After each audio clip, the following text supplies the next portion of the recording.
آج کسی بھی محفل میں چلے جائیے، ہر ایک سے یہی سوال سننے کو ملتا ہے کہ ووٹ کس کو دو گے؟ کوئی کہتا ہے کہ میں اس کو دوں گا جو وقت پڑنے پر میرا کوئی جائز ناجائز کام تو کروا سکے، گویا ووٹ نہ ہوا رشوت ہو گئی کہ ادھر ووٹ دو اور ادھر کام نکلواؤ۔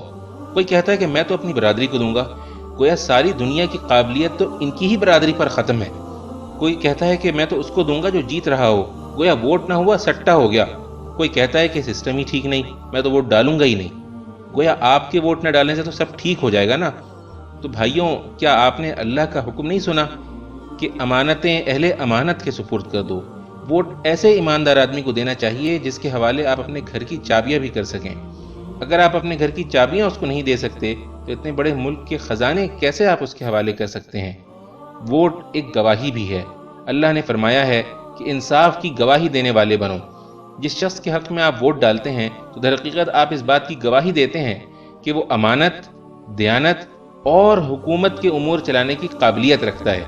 اور ووٹ نہ ڈالنے والے وہ بھی اللہ کے اس فرمان کو یاد رکھیں کہ اس شخص سے بڑا ظالم اور کون ہوگا جس کے ذمے اللہ کی طرف سے گواہی ہو اور وہ اسے چھپائے۔ پھر سنیں میرے بھائی، ووٹ ایک سفارش بھی ہے۔ اللہ نے فرمایا ہے کہ جو بھلائی کی سفارش کرے گا وہ اس میں سے اپنا حصہ پائے گا، اور جو برائی کی سفارش کرے گا وہ اس میں سے اپنا حصہ پائے گا۔